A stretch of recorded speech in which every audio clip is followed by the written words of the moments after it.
Ah, baik. Alhamdulillah pada malam hari ini Bapak dan Ibu kolega-kolega terbaik kami berkat rahmat Allah Subhanahu wa taala eh, Allah sampai hari ini masih menaruh di hati kita sebuah semangat, sebuah motivasi sehingga kita masih berada di jalan-jalan yang mudah-mudahan insya Allah diridhoi oleh Allah Subhanahu wa taala. Dan selanjutnya marilah kita mohonkan selawat dan salam untuk disampaikan kepada junjungan kita Nabi Muhammad Sallallahu Alaihi Wasallam. Bapak dan Ibu yang saya hormati, tentu bagi Bapak dan Ibu yang sudah terbiasa hadir dalam kegiatan-kegiatan Go Akademika selama 5 tahun terakhir ini, sudah cukup sangat akrab dengan kami, sangat friendly, tapi tentu saya tidak boleh terlalu percaya diri. Izinkan saya memperkenalkan diri terlebih dahulu. Saya Afid Leonardo. Pada malam hari ini hadir bersama rekan terbaik saya, Pak Dr. Irwandi. Seperti biasa, kami dari Lembaga Pendampingan dan Konsultasi Publikasi Ilmiah serta Karir Akademik Dosen yang berdiri dari tahun 2019 secara resmi dan berkantor di Bandung. Tepatnya kalau Bapak dan Ibu ada berada di wilayah Bandung Raya dan sekitarnya, boleh main ke kantor mulai dari hari Senin sampai hari Jumat jam 9 pagi sampai jam 9 malam. Hanya Senin sampai Jumat 9 pagi 9 malam. Sabtu gimana Kang Hafid? Sabtu nggak boleh. Loh kok nggak boleh? Sabtu itu hari bernegara.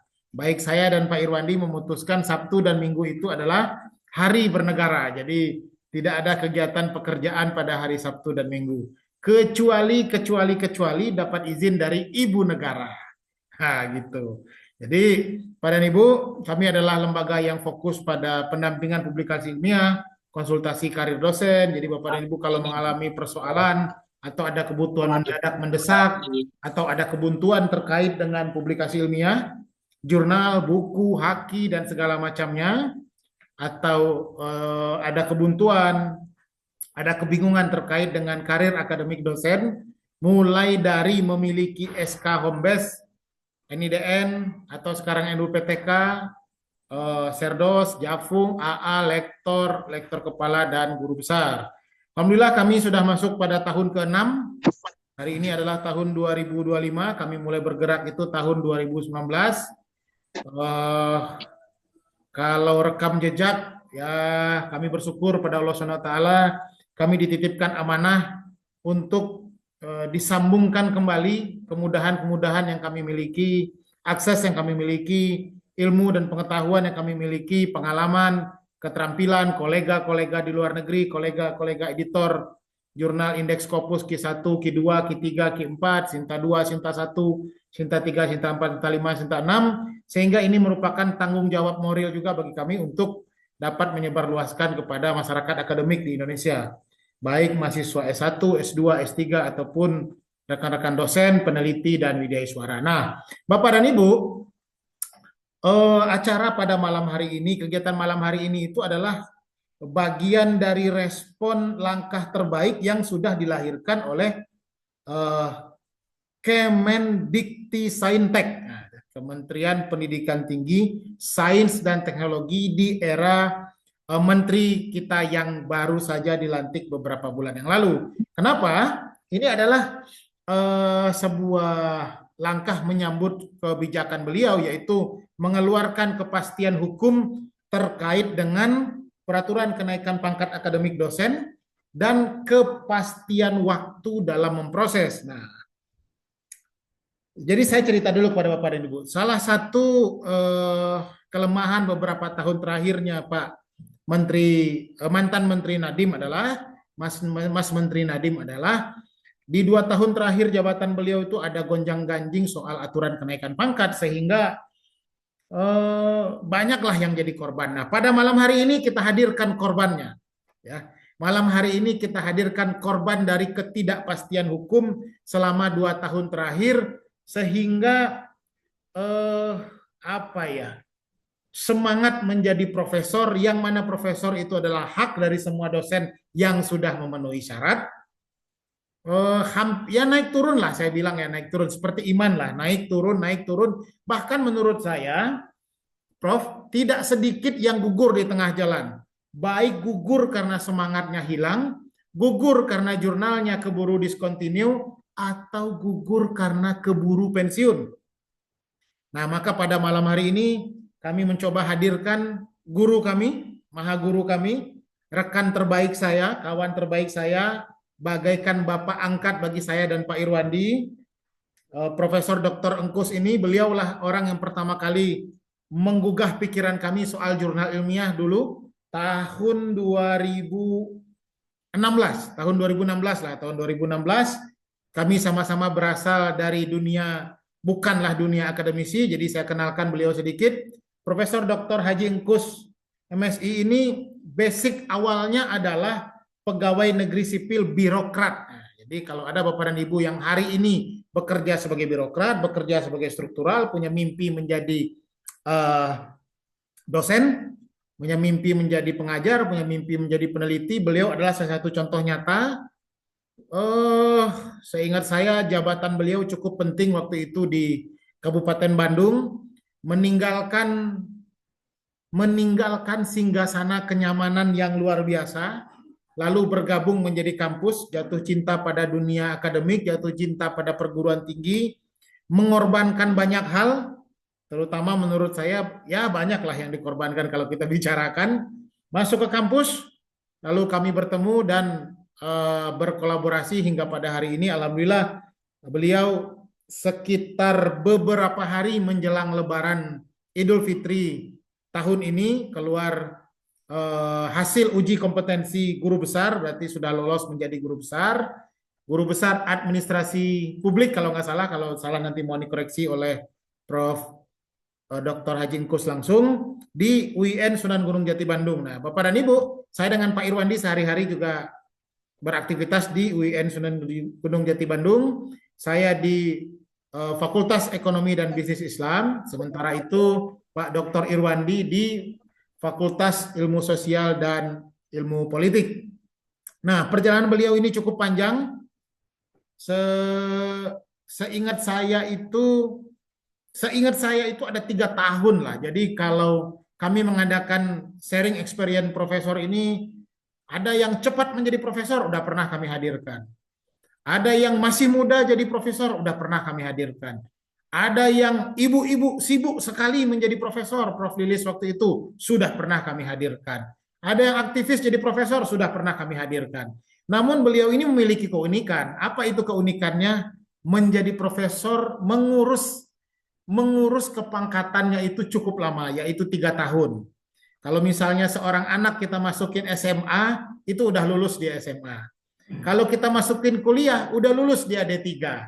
Kalau kita masukin SD di kelas 3, udah tamat dia SD. Jadi 3 tahun bertahan mengurus kepangkatan, karena saya tahu Bapak dan Ibu, menjadi guru besar itu adalah pengalaman spiritual yang cukup panjang, melelahkan, pahit dan getirnya luar biasa. Nah, apakah sebagaimana pengalaman kami dari 2019 menjadi guru besar itu bukan hanya persoalan Kang Afid, bantu saya jadi guru besar. Tolong terbitkan ini artikel di Q1, Q2, Q3, Q4, 4 skopusnya, 5 skopusnya, 2 skopusnya, 3 skopusnya, 10 Sinta 2-nya. Enggak. Itu urusan memenuhi persyaratan administratif aja. Tapi di balik itu semua, menjadi guru besar itu, perjalanan menjadi guru besar adalah perjalanan spiritual. Yang mana saya jamin kalau Bapak dan Ibu sedang ada di fase itu, saya jamin Bapak dan Ibu sedang diperas luar biasa, kondisi mental, kondisi jiwa, dan kondisi semangatnya. Nah, seingat saya tuh ada info dari Pak Dr. Irwandi, Profesor Engkus ini sempat kurus luar biasa waktu itu. Kami lihat, waduh ini belum keluar SK Profesor udah apa namanya, tanpa diet badan udah merosot, tapi alhamdulillah setelah SK Profesor keluar langsung luar biasa. Jadi senyumnya juga udah beda, kata Pak Dr. Irwandi. Nah, maka pada malam hari ini kita tidak akan bicara pangkat aturan kepangkatan, enggak. Bicara apa level jurnal, enggak. Kita akan bicara bagaimana menjaga motivasi tadi, seperti apa perjalanannya. Karena kalau urusan Scopus-Scopusnya itu urusan pasti. Itu pasti punya punya artikel jurnal Trindex Scopus, keluar di database Scopus, itu udah urusan pasti. Tapi yakinlah Bapak dan Ibu, menjadi guru besar itu sepengalaman kami, sepengalaman saya dan Pak Dr. Irwandi di Go Akademika, sudah puluhan orang senior yang kami bantu hingga mendapatkan gelar guru besar. Menurut kami bukan itu esensinya. Esensinya adalah urusan mental, urusan spiritual, urusan kedekatan kita dengan Yang Maha Pencipta, urusan kita dengan pasangan hidup, dengan istri yang punya istri, dengan suami yang punya suami, dengan orang tua yang janda atau duda, dengan anak, dengan orang kampung, dengan rekan kerja. Pokoknya menguras, benar-benar menguras mental. Nah, maka pada hari ini kita memohon kepada Profesor Dr. Haji Engkus MSI untuk berbagi. Ya, mudah-mudahan kisah beliau ini, trik-trik diri beliau, strategi beliau, upaya beliau meyakinkan istrinya. Nah, ya, itu jangan salah-salah Bapak dan Ibu. Bapak dan Ibu yang laki-laki, Bapak-bapak yang laki-laki pengen jadi guru besar, ya, ingat baik-baik ini. Kalau istri nggak restu, nggak akan jadi guru besar. Yakin, percaya saya. Jadi itu langkah-langkah penting. Jadi kita nggak akan bicara, artikelnya seperti apa, Prof. Engkus. Nggak. Kita nggak akan bahas-bahas hal-hal begituan. Itu mah hal-hal teknis. Kita akan lebih kepada kita minta pengalaman beliau, kita minta cerita beliau. Karena kalau Bapak dan Ibu jadwalkan untuk bertemu minta pengalamannya, wah susah, mahal sekali. Orang sama-sama kita tahu lah ya. Orang kalau udah jadi profesor tuh kan jadwalnya langsung penuh. Saya ini bisa minta jadwal beliau dengan gampang ya karena kolega aja, karena kawan baik. Mungkin karena beliau menganggap saya anak sendiri. Nah, maka pada Bapak dan Ibu, izinkan kami bersama Profesor Dr. Haji Engkus dan Pak Dr. Irwandi menyampaikan apa yang pernah terjadi, apa yang telah terjadi, dan apa yang harus disiapkan oleh Bapak dan Ibu untuk menggapai gelar guru besar ini. Yang mau Isa silakan Isa aja, saya nggak ngalang-ngalangin Isanya.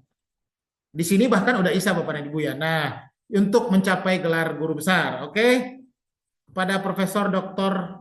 Haji Engkus MSI, Maha Guru dari saya dan Pak Irwandi, waktu dan tempat dipersilahkan.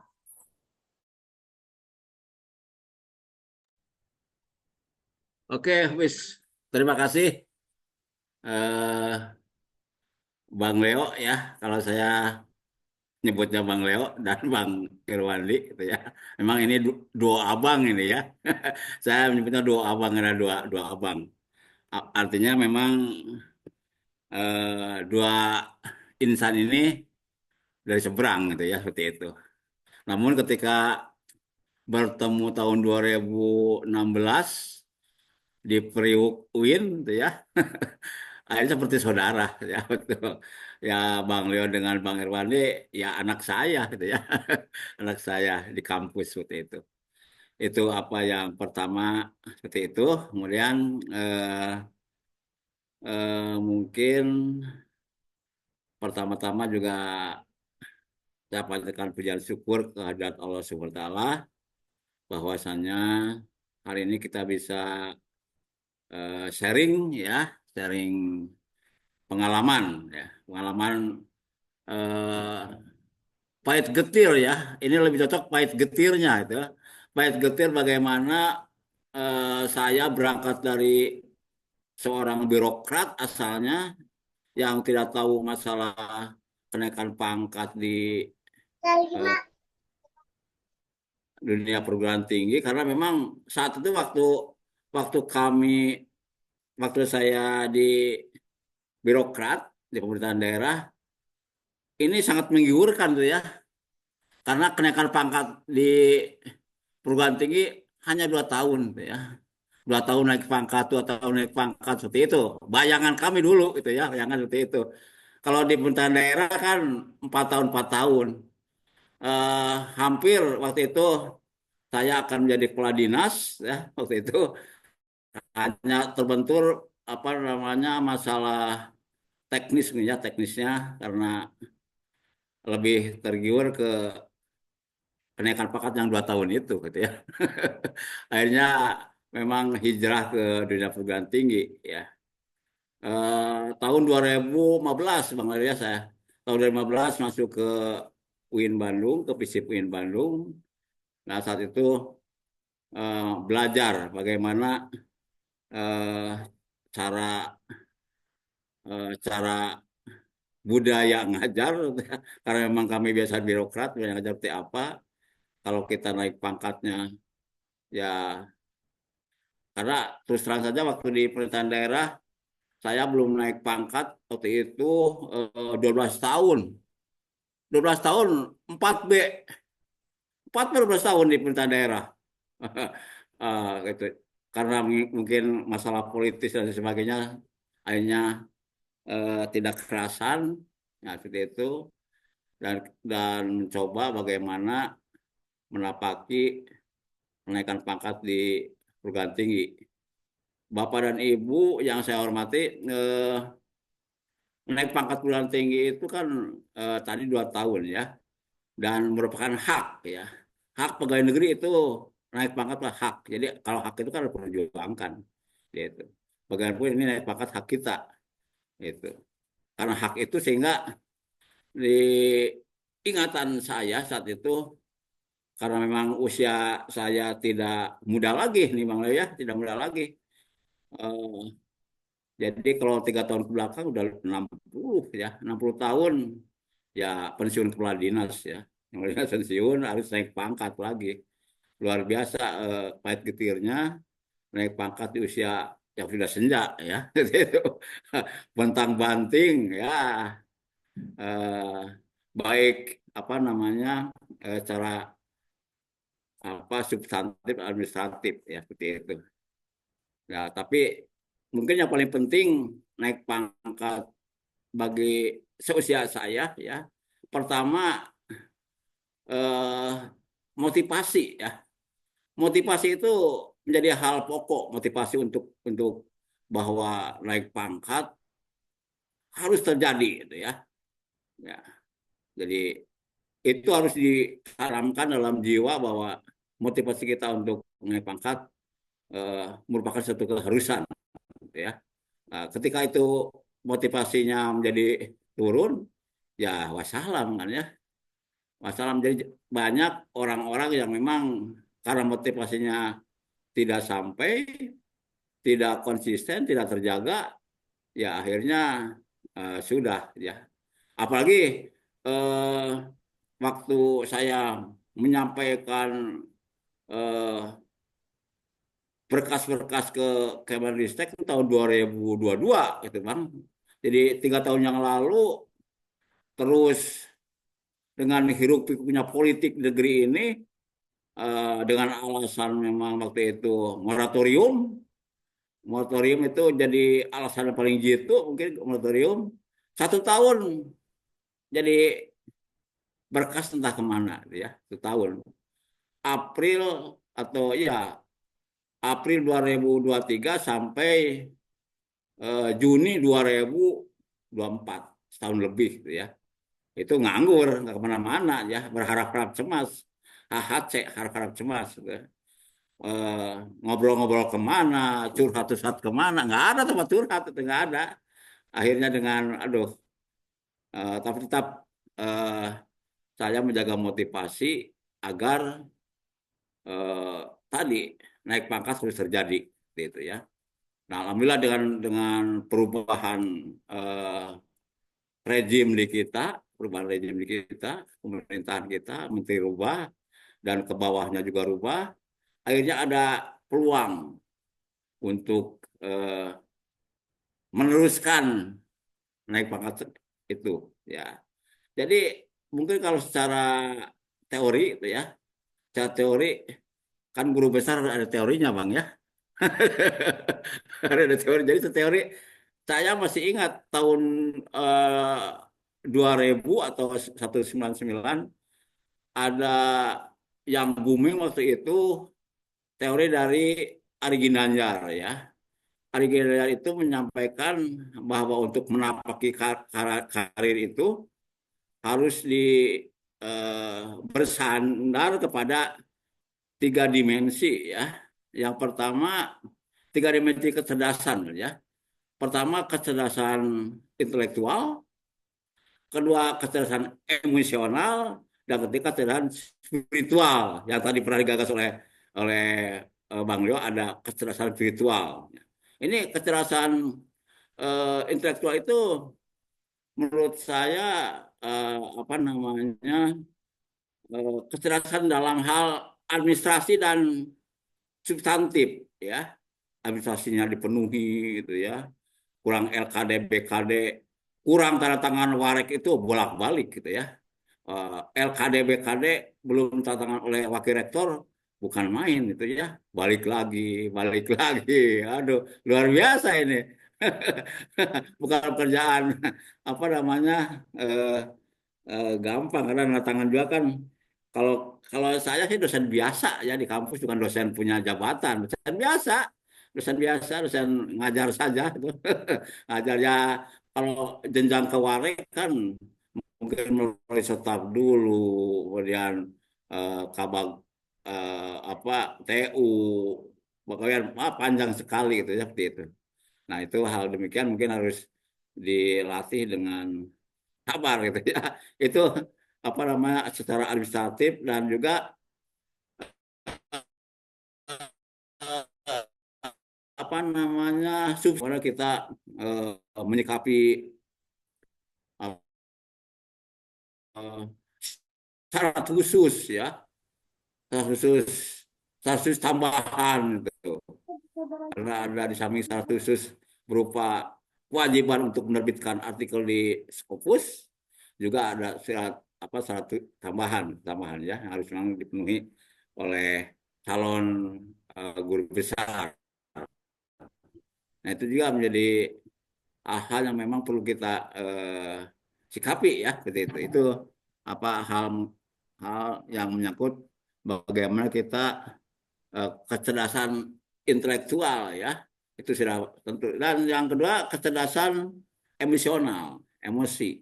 Bagaimana kita membangun emosi, jaringan terhadap internal di kampus, kemudian eksternal di Kemenristek, dan kalau kita kan nggak langsung Kemenristek ya, dari UIN ke Kemenag. Jadi ada dua dua meja ya, dua kementerian.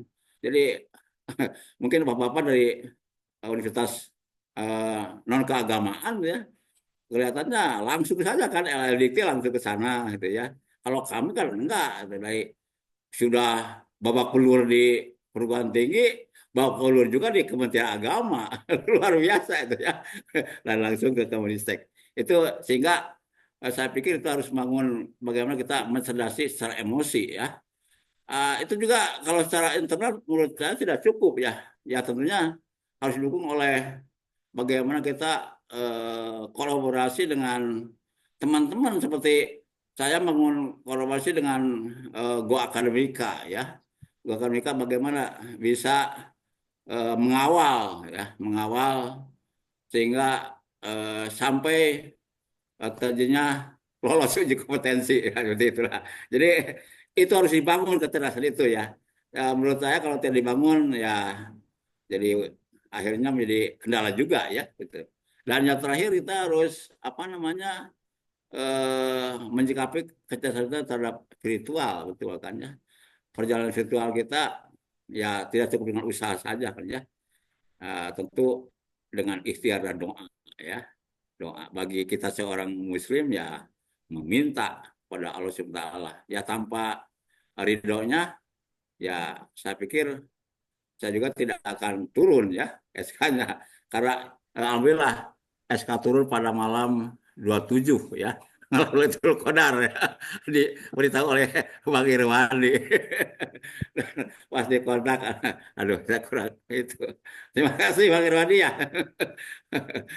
Itu mungkin ya secara garis besar memang yang penting motivasi ya, motivasi untuk naik pangkat harus tetap terjaga ya. Kalau itu lepas ya lah sebodoh kan akhirnya malah tambah jauh gitu ya, tambah jauh. Itu mungkin Bang Leo pokok-pokoknya, dan saya pikir nanti mungkin di diskusi yang lebih mendalam. Ya, terima kasih. Oke, siap. Terima kasih, Prof. Nah, baik, Bapak dan Ibu. Jadi kalau Prof. Ongkos ini modelnya harus digali-gali ini biar keluar nih kayaknya. Oke, Prof. Ada pertanyaan. Ada pertanyaan nih dari Pak. Sebentar, sebentar. Oh, ada pertanyaan dari Pak Jemi Pabisangan Tahirs. Nah, kayaknya beliau cukup tertarik. Bagaimana Prof bisa merubah mindset ya? Mindset yang awalnya adalah birokrat berubah ke akademisi, karena kan itu ya kalau kata orang mah teori kan berbeda dengan prakteknya.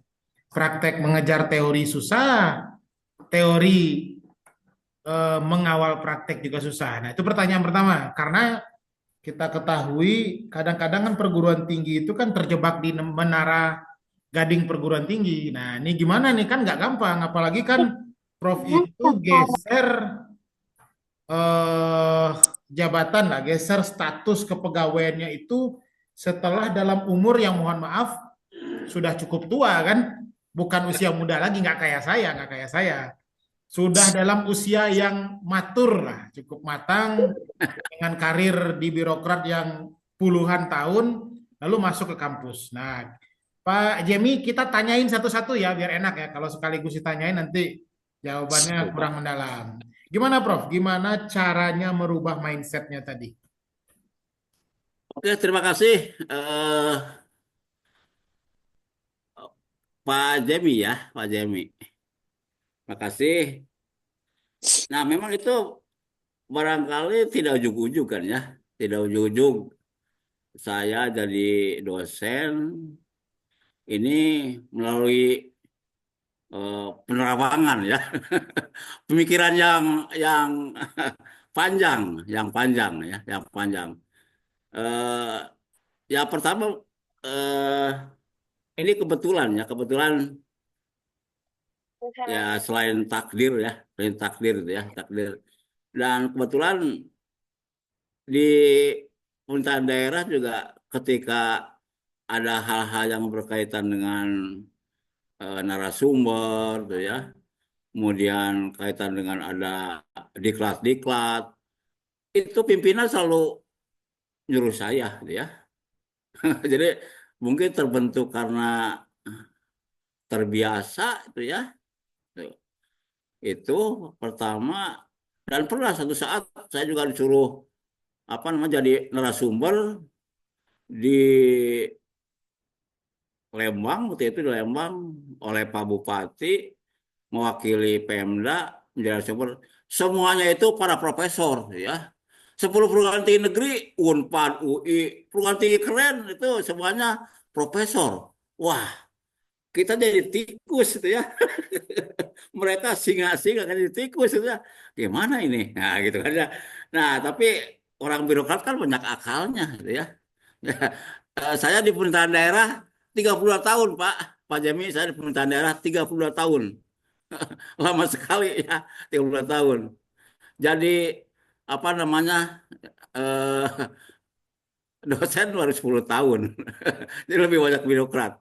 Ya itu mungkin yang membentuk pertama memang karena kebetulan di pemerintahan daerah juga setiap ada narasumber saya selalu disuruh jadi narasumber ya.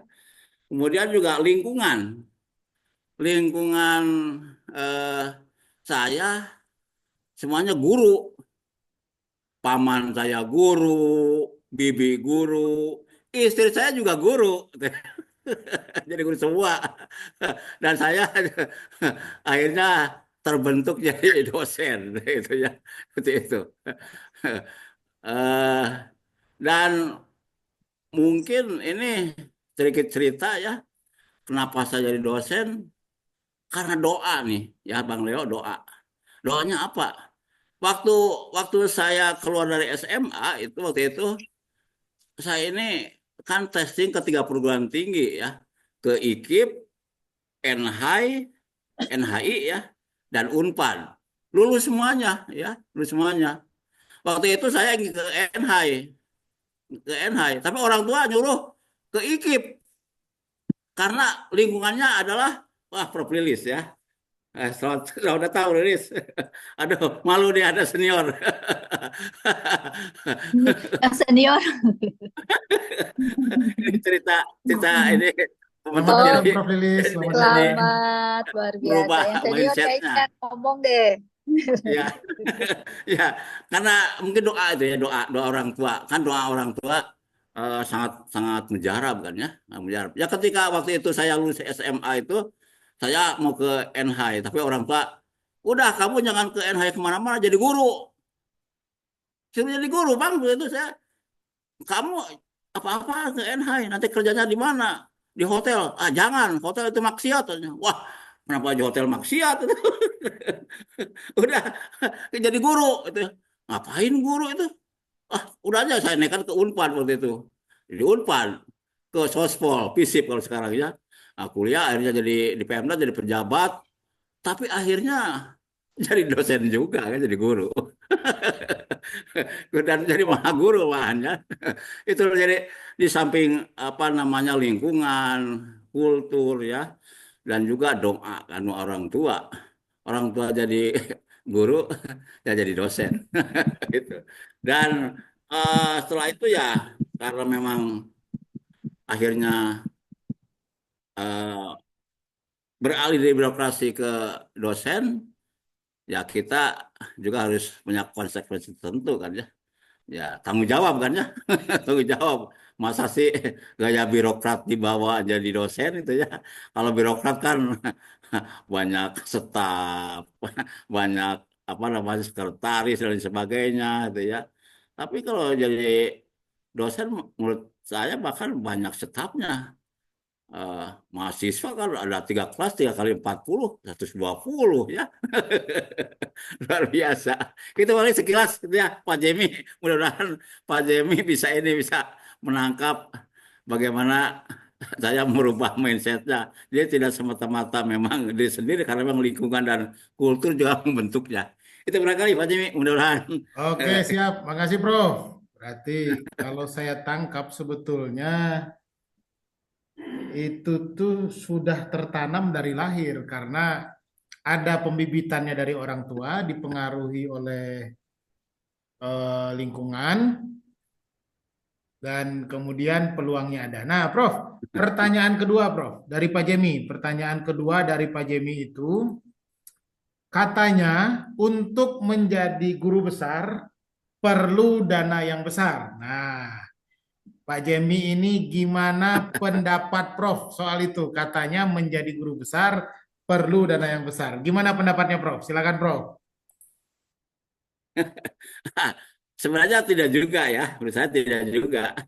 Tergantung bagaimana kita menyikapi belanjanya ya.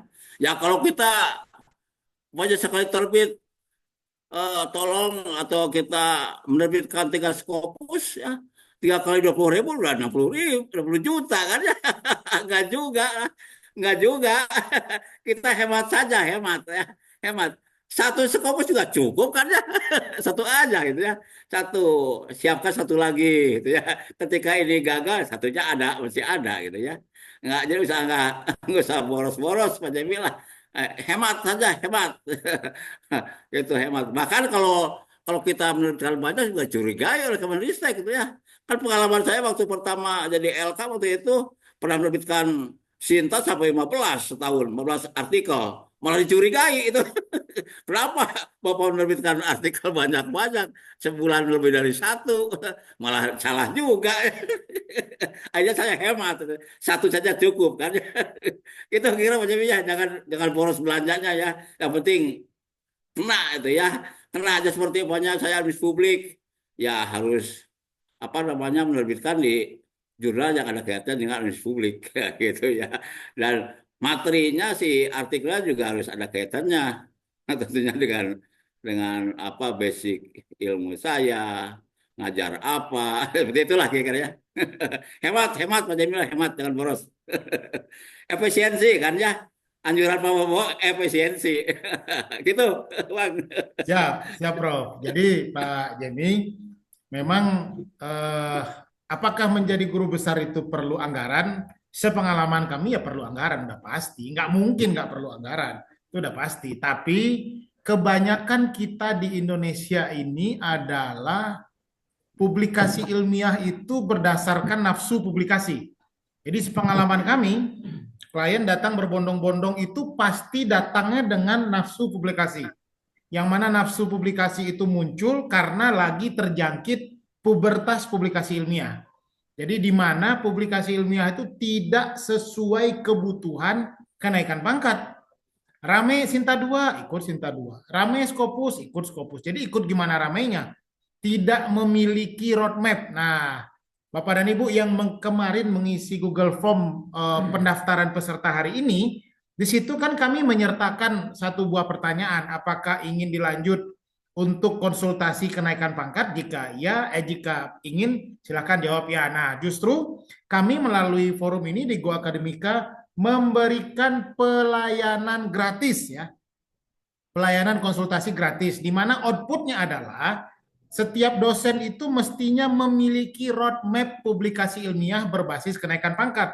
Maka kalau Bapak dan Ibu memiliki roadmap publikasi ilmiah berbasis kenaikan pangkat, nggak akan ada tuh publikasi ilmiah tidak tepat sasaran, tidak tepat guna, tidak sesuai tujuannya.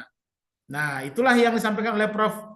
Engkus tadi, ya sesuai kebutuhannya aja. Bahkan saya masih ingat Profesor Dr. Haji Engkus ini saat akan maju ke lektor kepala waktu itu mengajukan, saking beliau semangatnya ya, saking beliau semangatnya luar biasa. Saking beliau semangatnya menulis artikel ilmiah jurnal, itu saya juga ingat, lebih dari 15 artikel Sinta terbit untuk maju ke lektor kepala. 21 Bang, 21. 21 ya, 21 Prof. Ya. 21 kalau nggak salah tuh. Nah, saya juga baca bukan langsung lolos Bapak dan Ibu, bukan lolos ke LK 700 akibatnya. Ditolak akibatnya ya. Ditolak. Karena kenapa ditolak? Karena muncul kecurigaan, muncul sesuatu yang tidak wajar, muncul pertanyaan dari pemeriksa. Kalau sekarang asesor. Kalau dulu namanya TPAK, tim penilai angka kredit. Kenapa seorang dosen bisa menulis sebanyak ini? Nah, mungkin asesor yang memeriksa tidak terbiasa melakukan kolaborasi artikel ilmiah, tidak terbiasa, mungkin tidak terbiasa. Jadi melihat itu sebagai sebuah keanehan, maka kami mengambil kesimpulan bahwa publikasi ilmiah untuk kenaikan pangkat lakukan sesuai kebutuhan saja. Nah, itu Pak Jemi, Bapak Ibu semua. Prof, kita lanjut ke pertanyaan berikutnya. Nah, dari Pak Sugeng. Mohon izin bertanya, Prof, untuk menjadi profesor selain doktor, berapa jurnal Scopus yang harus dipenuhi? Nah, itu. Dan sementara untuk nulis Scopus paling tidak 1 tahun antreannya. Silakan, Prof. Silakan, Prof. Oke, terima kasih dari Pak Sugeng ya. Pak Sugeng, Pak Sugeng. Oke. Jadi kita harus teknik ya, teknik. Tekniknya begini ya. Tidak satu artikel ke satu jurnal kan ya. Gitu. Bukan itu, tapi satu artikel ke beberapa jurnal. Nah, kan satu artikel ke jurnal A mungkin ditolak, tapi ke jurnal B mungkin tidak. Ke jurnal C mungkin lolos dan tengah-tengah ditolak. Jadi saja gitu ya. Jadi tadi kan kita sesuai kebutuhan saja, jangan terlalu kalau banyak juga kita nguras pikiran atau tenaga gitu ya. Ya kita bikin beberapa artikel tapi dimasukkan ke beberapa jurnal gitu ya. Pengalaman saya. Seperti sekarang nih Bang, sekarang saya ada dua artikel yang ongoing, yang sedang proses gitu ya, sedang proses. Tapi akhirnya untuk apa sekarang? Udah nggak dipakai lagi ya. Itulah. Jadi satu artikel dimasukkan ke beberapa jurnal biar ini. Nah, karena tidak kadang-kadang sulit kah ke Scopus itu tidak dalam terima dan sebagainya. Gitu, teknik lah Pak Sugeng ya. Kita harus teknik. Siap, Prof. Jadi intinya Pak Sugeng, kalau teknik atau trik atau strategi yang dipakai oleh beliau adalah submit paper yang sama ke berbagai jurnal. Gitu ya. Jangan ditanya itu boleh atau enggak. Yang penting kebutuhan kita terpenuhi. Dan yang penting kita tidak publish artikel yang sama di banyak tempat. Mana yang peluang lolosnya tinggi, ya itu yang kita lanjutkan. Mana yang peluang lolosnya rendah, ya tidak usah kita lanjutkan. Gitu. Oke, kita lanjut, Prof. Oke. Dari Pak Asral ini, salam kenal Prof. Engkus. Apa yang mendorong Prof pindah dari dunia birokrasi ke dunia akademik? Itu udah tadi ya. Umur berapa, Prof? Prof. Engkus waktu itu umur berapa saat geser? Saat geser dari indahnya dunia birokrasi ke dunia akademisi. Ya berarti 63 dikurangi 10 saja. 54-an ya. Usia 54 ya? 54 itu. 54. Oh, Karena waktu itu kan 58 pensiun kan waktu itu. oh Nah, iya, salah betul. 3, bukan 4 60. tahun sebelum pensiun ya? Ya, itu. Oke, siap. Gitu Pak Astral ya, umur 54 tahun memulai karir menjadi dosen tetap di perguruan tinggi. Tapi saya bocorkan.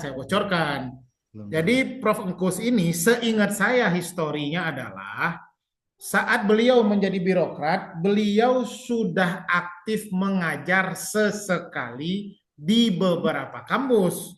Jadi memang beliau tadi bilang, nggak ujuk-ujuk, betul, nggak ujuk-ujuk. Seingat saya beliau juga sudah aktif menjadi dosen di beberapa kampus. Selain di UIN, nah di UIN itu menjadi dosen tetap atau pindah status PNS-nya. Oke, kita lanjut. Ada pertanyaan dari Pak Setiono. Saat ini saya sudah punya satu publikasi internasional Q3 Scopus. Masih kontinu dan dapat dilihat pada link Simagor. Namun menjadi masalah saat penilaian bahwa publisher tersebut tidak disukai oleh lembaga yang mereview. Hal inilah yang membuat saya risau. Apakah artikel saya ini bisa diajukan menjadi syarat khusus? Oke, sebentar. Ada pertanyaannya agak kurang nyambung. Pak Setiono, kalau aktif boleh kita sambil tanya jawab Pak Setiono ya. Pak Setiono, kalau aktif boleh dihidupkan mic-nya. Apa yang dimaksud dengan bahwa publisher ini tidak disukai oleh lembaga yang mereview? Kalau Pak Setiono aktif, boleh dijawab langsung. Apa maksudnya itu? Publisher Ya, tidak disukai oleh lembaga yang mereview. baik Pak. Ya, siap. Lanjut, Pak. Silakan. Yang saya maksud itu publisher tersebut itu ada mindset bahwa banyak yang reviewer itu tidak suka gitu loh. Oke, sebentar, Pak. Apakah yang Bapak maksud publisher ini tidak disukai oleh asesor Ya, betul. penilaian pangkat? Betul. Oh, oke, siap. Oke, makasih Pak. Kita tanyakan ke Prof. Engkus pendapat beliau. Prof, beliau sudah punya terbitan ini di Scopus Q3 dan masih aman. Masih nggak ada masalah. Cuma beliau merasa, tapi mungkin ini perasaan beliau ya. Mungkin Ya, betul. perasaan Pak Setiono aja. Atau mungkin Ya, Pak perasaan Setiono ini banyak mendapatkan info-info negatif dari temannya. Nah, ini Prof juga harus tekankan melalui forum ini apa yang harus dilakukan kalau kita mendapatkan info-info negatif dari teman-teman kita, lingkungan kita ya. Itu harus Prof sampaikan karena kita tahu ini penyakit nih di Indonesia. Silakan Prof. Gimana kalau itu mendapatkan penilaian tapi bukan di dalam forum penilaian kenaikan pangkat, hanya info-info aja. Silakan Prof, pendapatnya Prof. Oke, terima kasih Pak Siono ya. Nah itulah, karena kita kadang-kadang informasi ingin sempurna gitu ya. Terlalu sempurna malah jadi bingung kita sendiri gitu ya. Sendiri. Ya, saya juga sama Pak. Sebelumnya banyak tanya sana kemari gitu ya. Sana kemari bahkan ke profesor yang senior. Saya tanya gitu ya. Tapi malah kan beda zaman Pak. Kalau saya pernah nanya ke seorang profesor yang senior waktu itu jadi profesor, dia tidak pakai Scopus, bisa saja kan waktu itu mungkin terjadi gitu ya, terjadi. Nanya tidak nyambung gitu ya. Kesininya lagi nanya lagi ke profesor yang rada sebelah sini. Kalau saya bahkan akhirnya menggunakan Sinta 2.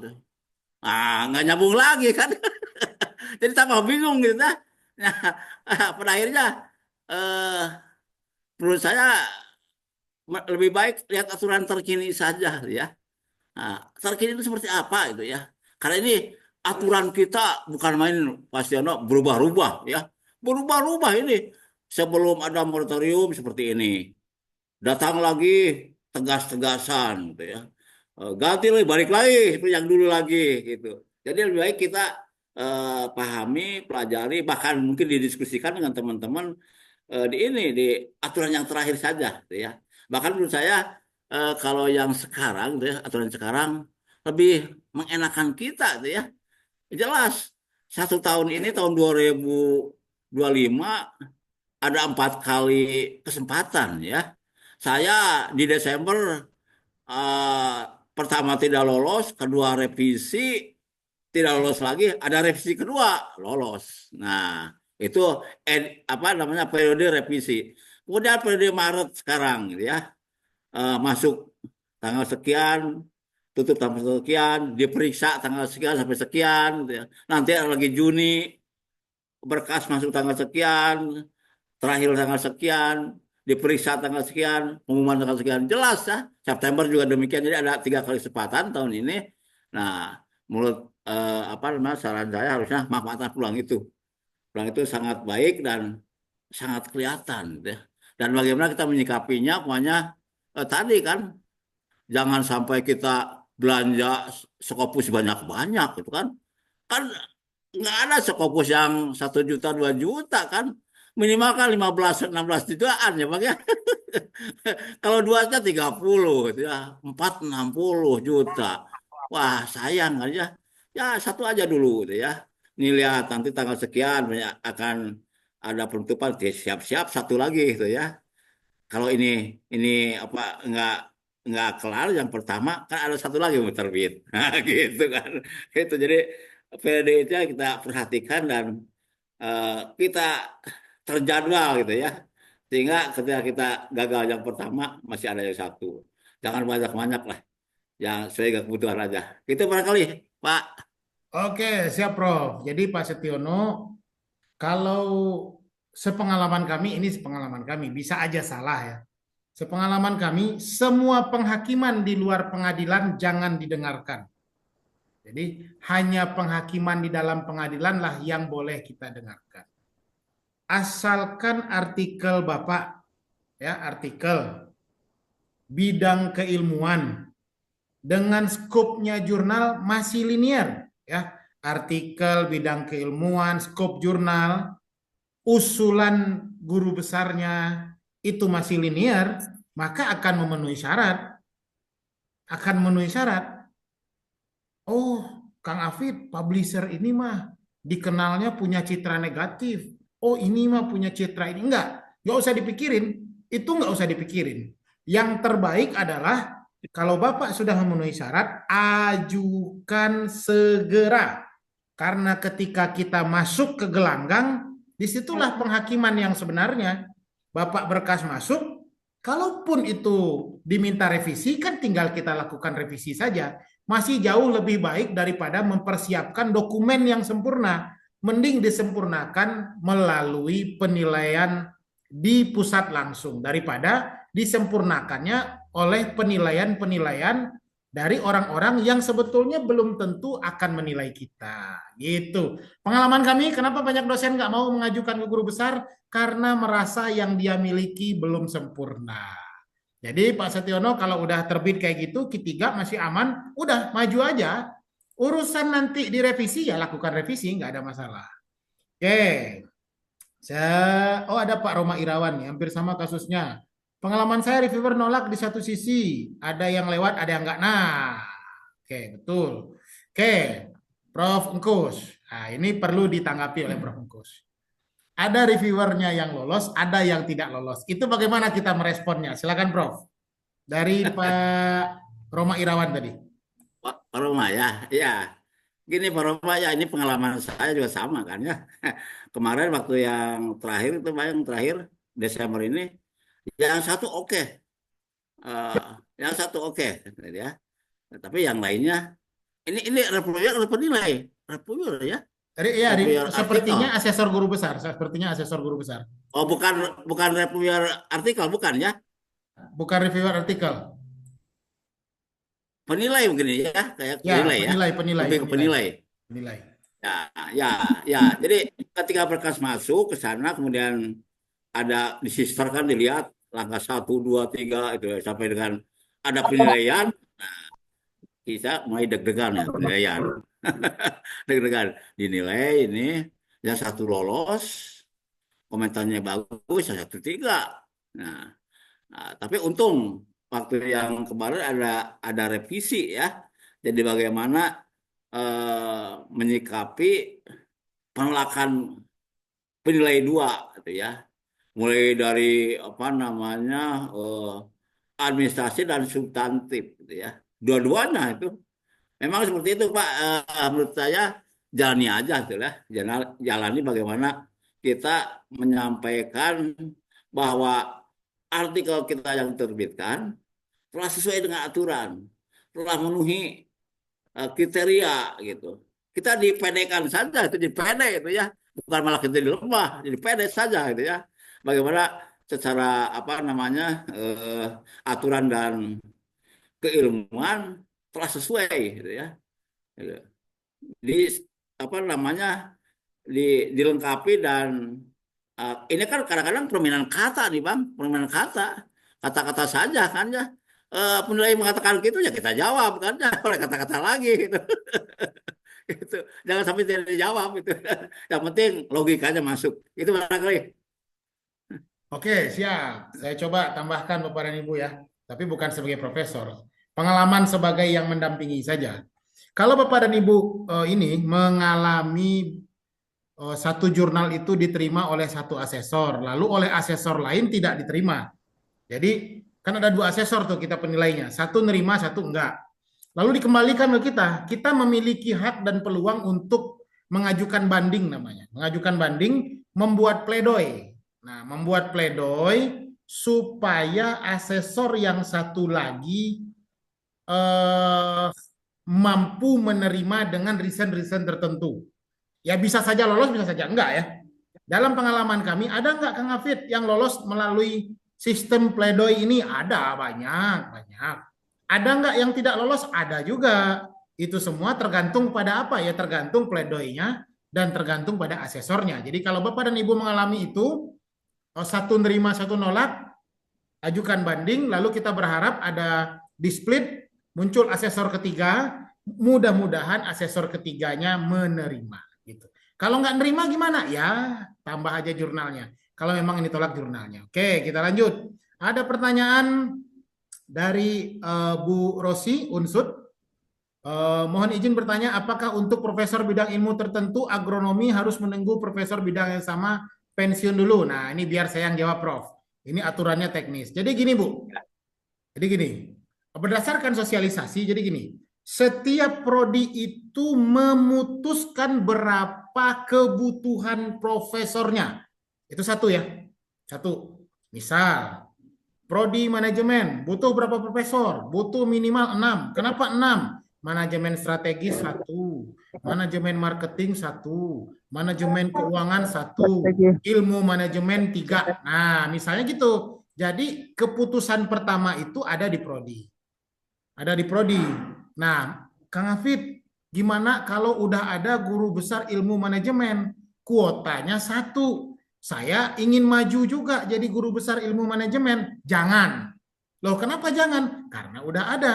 Loh, kok gitu? Ya, sekarang gitu aturannya. Kebutuhan 1 diisi 1. Nah, gimana caranya? Maka carilah di slot-slot yang lain. Setahu saya, jika dalam prodi itu ada banyak butuh profesornya, ada banyak. Tapi jangan yang misalnya guru besar, saya karena di manajemen Bapak dan Ibu ya, saya contohkan, guru besar ilmu manajemen ya nggak mungkin semuanya numpuk di situ. Kalau ada yang maju lagi ya guru besar manajemen marketing mungkin, atau guru besar manajemen strategis, atau guru besar manajemen yang lain. Jadi subspesialisasi dari bidang keilmuannya. Itu satu. Lalu yang kedua, syarat tambahan salah satunya punya riset yang didanai Dikti. sebagai ketua. Nah, bagian ini kalau misalnya Ibu Rosi kesulitan menembus riset yang didanai Dikti, sudah, jangan ambil bagian itu. Kan ada 3 pilihan. Syarat khusus tambahan itu kan ada 3. Pertama, menjadi ketua pada penelitian yang didanai atau mendapatkan bantuan hibah Dikti. Yang kedua, pernah menjadi penguji, pembimbing, promotor, kopromotor, mahasiswa doktoral minimal 3 orang. Yang ketiga, menjadi reviewer di jurnal bereputasi, Scopus atau WOS, ada 2 jurnal, minimal 2 jurnal. Kalau misalnya susah nembus yang riset didanai Dikti sebagai ketua, ya sudah, ambil jalan yang lain.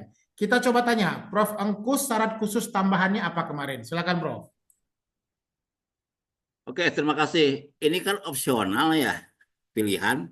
Jadi kalau tidak berupa hasil riset penelitian, boleh jadi pembimbing. Nah, boleh juga menguji 3 calon kandidat doktor gitu ya. Gitu. Kalau yang saya sih pakai yang kedua ya, membimbing calon doktor ya. Cukup 1 kan itu, cukup 1. Itu opsional dan yang sesuai dengan bidang keilmuan kita tentunya. Ya, ya. Opsional saja kan itu, opsional. Tidak mesti riset, nggak gitu. Oke, itu Bang. Oke, siap. Prof. Engkus kemarin syarat khusus tambahannya pakai reviewer atau pakai menjadi ini, penguji? Ini membimbing. Pembimbing ya? Oh, pembimbing Ya, mahasiswa S3 ya? Oke, ya siap. 1 orang. Ya. Siap. Oke, kita lanjut. Kita lanjut. Apakah ada kasus? Ini kita lewat, tidak sesuai topik. Oke. Nah, ini nih, ada dari, saya nggak tahu Bapak atau Ibu, Tringudi W, Bapak atau Ibu ya. Home base saya di teknik industri, S2 teknik industri, S3 manajemen operasional. Berarti memang tertulis di ijazah Pak ya, doktor manajemen operasional. Bukan doktor ilmu manajemen, konsentrasi manajemen operasional. Ini sangat berpengaruh Pak, Bapak atau Ibu Tringudi ya. Nah, Apa saya yang tertulis di ijazah doktor itu sangat berpengaruh. Apakah di tertulis manajemen operasional atau manajemen aja? ilmu manajemen, Oh, ilmu manajemen. tapi di situ tesisnya disertasinya Oke, siap. manajemen operasional. Ilmu manajemen tapi penelitian disertasinya operasional ya. Nah, betul. Oke, siap. Kita lanjut. Sudah LK 50, LK 550 di tahun 2024. Sekarang sudah 60, masa kerja 10 tahun 2028. Oke, Pak. Saya coba jelaskan syarat menjadi profesor saat ini. 1, masa kerja lebih dari 10 tahun. 2, sudah berijazah doktor. Paling bagus itu doktor sudah 3 tahun. Yang ketiga, sudah di lektor kepala minimal 2 tahun. Nah, itu syarat yang membuat kita eligible namanya. Kalau sudah memenuhi syarat itu jadi eligible. Nah, barulah urusannya ke jurnal-jurnalan. Oke. Kalau tahun 2002 sekarang umur 60, tahun 2028 63. Oke, kita tambahkan. Kapankah pengusulan kenaikan pangkat ke guru besar terakhir? 3 bulan sebelum pensiun. Ya Pak ya, 3 bulan sebelum Bapak berumur 65 tahun masih boleh mengajukan ke guru besar. Nah, kalau kita lihat Bapak umur 65 itu ada di 2030. Kalau di 2028 Bapak 10 tahun masa kerja, berarti masih memiliki kesempatan untuk maju menjadi profesor. Maaf Pak, ini kan pensiunnya kan berarti 65 Pak. Siap. Pensiun 65. Siap. Sementara untuk bisa ke GB itu kan di 2028. Siap. Lah di usia 5 itu saya 2000 masih bisa ya? Masih masuk ya? Iya ya. Oke, sekarang kan Bapak 60. Berarti kan 65-nya ada di 2030. Tahun 2028 Bapak umurnya baru di 63. Hitungan saya kalau nggak meleset, 63. Masa kerja 10 tahun lebih. Berarti Di tahun 2028 Bapak bisa mengajukan ke guru besar kalau aturannya tidak diubah. Itu Pak ya. Jadi ini mah Ya. sangat tergantung pada aturan. Oke. Prof Gus. Nah, kalau tadi kan urusan teknis. Bagaimana strateginya? Beliau masih punya waktu 3 tahun lagi untuk mempersiapkan, Pak Tringudi. Gimana strateginya, Prof? Silakan, Prof. Oke, 3 tahun lagi ya. Kalau saya sama 2 tahun lagi kan saat ini. Lagi. Jadi ya pertama itu motivasi Pak ya. Motivasi kita tetap harus dijaga dan sampai kendur gitu ya. Kemudian yang utama itu kan urusannya ini artikel ini ya. Artikel. Jadi kita memang harus terus siap ya. Artikel yang saat dibutuhkan masih hidup gitu ya. Gitu itu. Nah, Gitu. Dan memang begitulah Skopus ya. Skopus seperti itu. Jadi Bapak ya berdoa saja sambil sambil bekerja itu ya. Mudah-mudahan artikel yang diterbitkan tidak discontinue ketika nah, digunakan ini kan bisa dipakai eh, gitu. ini strategi saya itu saya kan sebenarnya sudah punya Scopus 1, Prof. Ya, Ya, kunci pembukanya kan sudah pegang ya. Jadi di tahun 2025 ini saya sudah punya terbit Scopus Ki Ki 2. Nah, nah, artinya kan kunci sudah kebuka. Cuman yang jadi pemikiran saya ini adalah saya S3-nya ilmu manajemen, home base-nya teknik industri. Nah, itu apakah sementara kemarin jurnal saya itu di manajemen industri. Nah, apakah home base saya ini mempengaruhi enggak? Apakah saya harus pindah home base ke ilmu manajemen seperti itu, Prof? Artinya kan memang sebenarnya irisannya teknik industri dengan manajemen kan ada irisan ya, Prof. Nah, itu ya. nanti jadi penghambat nggak ya? Gimana caranya ini? Ini kan manajemen kok semuanya Pak ya, manajemen. Eh Humas Bapak di manajemen ya. Home base-nya di teknik Teknik industri, Prof. industri ya. Ya. Ngajarnya ngajar apa Bapak ngajarnya? Saya mengajarnya ya fokus ke bidang kayak organisasi manajemen dan industri, proses manufaktur yang seperti itulah yang artinya eh, saya saya usahakan untuk mengajar di yang ada irisannya dengan manajemen, Prof. Karena memang kan seperti itu ya linearitasnya kalau kalau mengenai mata kuliah. Nah, yang jadi beban saya itu kan misalnya saya sudah mengajar mengarah pada ke ilmu manajemen karena di teknik industri kan ada sedikit-sedikit kaitannya dengan ilmu manajemen kan itu. Ya. Nah, tapi home base-nya masih di teknik industri, apakah itu masih akan menjadi ganjalan, Prof? Itu yang jadi pertanyaan saya ini. Tapi kalau melihat melihat apa namanya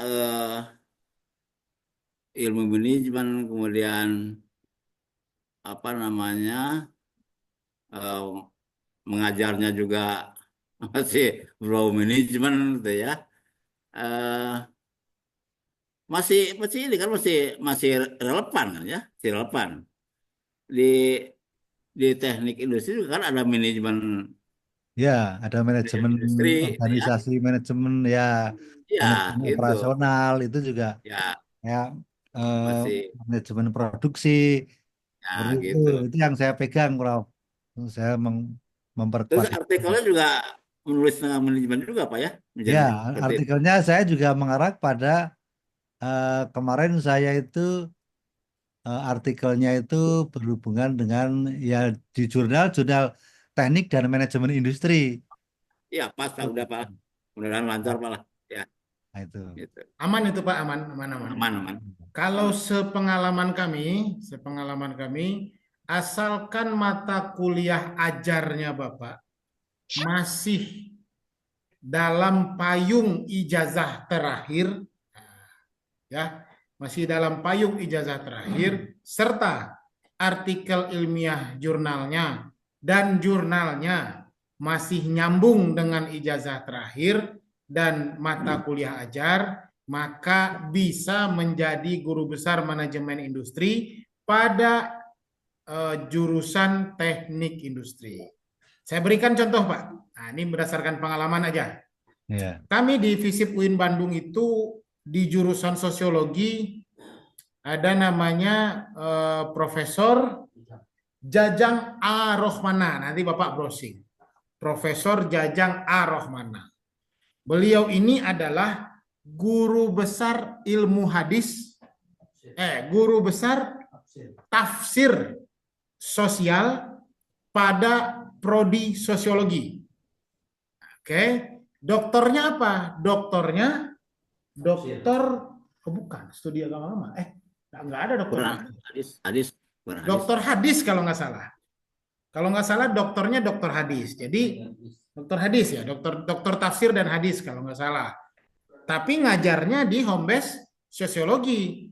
Nah, mata kuliah ajarnya apa? Kalau saya nggak salah, tafsir sosial. Kalau saya nggak salah. Jadi bisa nggak saya orang manajemen di teknik industri asalkan mata kuliah ajarnya masih mampu memayungi bidang keilmuan kita, maka sepengalaman kami selama ini masih bisa. Kecuali saya berikan contoh, Pak. Saya misalnya, atau ya saya anggap aja saya, doktor hukum Islam. Saya doktor hukum Islam. Akar keilmuannya pengembangan pemikiran Islam. Oke, lalu saya ngajar mata kuliah manajemen strategis. Bisa nggak saya ngajar? Ya bisa aja, kan kita sama-sama tahu lah dosen kan. Bisa nggak ngajar? Ya bisa aja. Jagoan nggak? Bisa aja jadi jagoan. Nah, jangankan jadi guru besar, Pak. Jadi lektor kepala juga nggak akan lolos. Kalau zaman sekarang. Kenapa? Karena emang nggak nyambung tuh antara ijazah terakhir, mata kuliah ajar, home base nggak nyambung. Nah, maka itu kita harus sangat berhati-hati. Kalau nggak nyambung sama sekali, lebih baik pindah home base. Ya, gitu, Pak. Mudah-mudahan membantu, Pak Tringguni. Kita lanjut. Ya, terima kasih, Apakah Pak. jurnal yang kita tuju harus linear dengan ilmu kita? Ini udah kita jawab ya. Ya, apakah harus komunikasi? Nah, ini Prof. Engkus silakan berikan pandangannya. Apakah kalau beliau ini orang ilmu komunikasi, terbit di jurnal ilmu sosial, bisa nggak dipakai menurut Prof. Engkus sebagai syarat khusus? Oke, terima kasih Nahria ya. Ibu atau apa ini Nahria? Ibu, sepertinya Nahria, Ibu Nahria. Ibu ya, Ibu Nahria ya. Menurut saya bisa ya. Bisa. Ilmu sosial. Ilmu komunikasi sosial bisa. Apalagi multidisiplin. Bisa. Nah, bisa ya. Pengalaman saya kemarin juga yang itu kan jurnal teknik komputer kan ya. Tapi di sana ada skup lain sosial. Nah, kita masuk ke sosialnya itu. Nah, dan memang, tapi amannya sih langsung di ilmunya percaya banyak administrasi publik, jurnal administrasi publik, amannya seperti itu, amannya. Gitu. Jadi kalau Ibu Nahria bertanya, bisa nggak? Bisa. Bisa lolos nggak? Bisa. Bisa gagal nggak? Bisa juga. Tergantung apa? Tergantung keluasan berpikir asesornya. Kalau asesornya sangat kaku bagian ini, maka saya jamin kalau tidak ada tulisan komunikasi pada jurnalnya, ditolak jurnalnya. Walaupun kajiannya komunikasi. Wah, saya berikan contoh. Seorang sahabat baik kami ya, sahabat Pak Prof. Engkus juga. Beliau menulis di sebuah jurnal yang nama jurnalnya itu jurnal Social Science. Nah, oke. Beliau maju sebagai guru besar sosiologi. Saya lupa sosiologi apa ya, Pak Irwandi. Pokoknya sosiologi lah. Guru besar sosiologi menerbitkan artikel di jurnal, nama jurnalnya ilmu sosial. Lolos nggak? Tidak lolos. Kenapa nggak lolos? Satu asesor menganggap itu sesuai, satu lagi nggak mau tahu. Ini mah terlalu luas, ini mah ilmu sosial. Saya maunya sosiologi. Padahal sosiologi ilmu sosial ya, kalau kata kita. Nah, tapi sayangnya sahabat kami ini membuat pledoinya buruk. Ya, membuat pledoinya buruk. Pledoinya itu tidak berisi kerangka berpikir ilmiah bahwasanya kajian sosiologi adalah bagian dari ilmu sosial. Justru isi pledoinya adalah bilang asesor 1 menerima, mohon Bapak menerima juga. Ya, menurut saya pledoinya buruk, saya sesali lah. Sesali. Sahabat saya, sahabat Prof. Mukus, sahabat Pak Dr. Irwandi. Gagal. Terbit artikel bagus, di jurnal bagus, ilmu sosial, tapi semangat juang rada kurang ngotot dalam membuat pledoi, gagal juga. Nah, ini bisa menjadi catatan pengalaman. Oke, kita lanjut. Ini agak panjang dari Pak Putu Dodi. Saya dosen PNS DPK PTS di Bali. Posisi Jafung saat ini di Sister LK 700. Siap. TMT Desember 2024. Oke. PAK Integrasi Konversi 746. Mantap. Golongan 3D TMT April 2024. Oke. Syarat tambahan sudah punya Revival Jurnal Internasional bereputasi 4 jurnal. Mantap. Ketua peneliti hibah dikti sudah. Pendidikan S1 S3 Teknik Sipil. Syarat khusus masih menunggu terbit. Kira-kira kapan saya bisa mengajukan GB? Setelah 4B. Nah, itu Pak ya. Karena Bapak ASN. Bisa nggak sekarang nggak bisa. Tunggu golongannya naik dulu. 3D. 3D berarti Bapak harusnya naik ke 4A ya. Sudah LK berarti naik ke 4A. Berarti naik dulu 4A, 4B, setelah 4B baru maju Pak. Sekitar 4 tahun lagi saya lihat Pak Putu ini sangat berpotensi, punya kemampuan luar biasa di bidang jurnal ilmiah. Tunggu 4 tahun lagi Pak. Saya kalau aturannya nggak berubah, berdasarkan aturan hari ini Bapak sudah bisa mengajukan ke guru besar. Ada cara lain nggak Kang Hafid? Ada. Berhenti jadi ASN menjadi dosen swasta. Bisa lebih cepat. Oke, kita lanjut. Pertanyaan berikutnya. Saya ingin mengkonfirmasi hasil review tim penilai syarat khusus LK. Oke, terindeks Scopus. Ternyata tidak terdata di Scopus. Apakah artinya jurnal predator? Ke LK sekarang sudah tidak bisa pakai Scopus, Pak. Ke LK pakai Sinta 2, baik yang magister ataupun yang doktor. Oke, kita lanjut. Keluasan asesor. Oke, cukup. Sudah 8.20. Kita minta statement terakhir dari Prof. Engkus, barangkali dapat menjadi pegangan bagi kita semua, bagi Bapak dan Ibu yang akan merintis karir dosennya hingga jadi guru besar. Silakan Prof. Oke, terima kasih gua akademika dan rekan-rekan yang masih berjuang ya. Selamat berjuang. Tanpa kendala motivasi tinggi itu. Motivasi ini yang paling utama, motivasi ya. Motivasi. Kita harus berhasil. Nah, gitu. Harus. Nah, gitu aja lah. Terus dan ini perjuangan yang memang luar biasa ya. Luar biasa. Tadi harus didukung oleh 3 kecerdasan itu ya. Kecerdasan intelektual, kecerdasan emosional, dan kecerdasan spiritual. Terima kasih. Oke, siap. Atur nuhun. Terima kasih Prof. Engkus. Semoga apa yang disampaikan pada malam hari dapat menjadi berkah bagi Prof sekeluarga, dapat menjadi amal jariah, dan mudah-mudahan menambah hasanah berpikir, menambah hasanah semangat, menambah motivasi bagi Bapak dan Ibu yang hadir pada malam hari ini. Untuk informasi bagi Bapak dan Ibu, mungkin dalam waktu dekat sekitar 2 minggu lagi kami akan kembali kepada ngaji jurnal rutin bulanan. Kita akan masuk pada sesi ke-5. Sesi kelima ngaji jurnal yang bulanan. Kita akan masuk ke series ke-5 yang akan membahas tentang menulis metode ya. Nah, menulis metode dan hasil pada artikel ilmiah jurnal. Insya Allah akan segera kami umumkan di grup kapan pelaksanaannya, siapa narasumbernya. Mudah-mudahan kita dapat terus konsisten di jalan ini dan bermanfaat. Dan apa yang kita lakukan pada malam hari ini dihitung sebagai nilai ibadah di mata Allah SWT.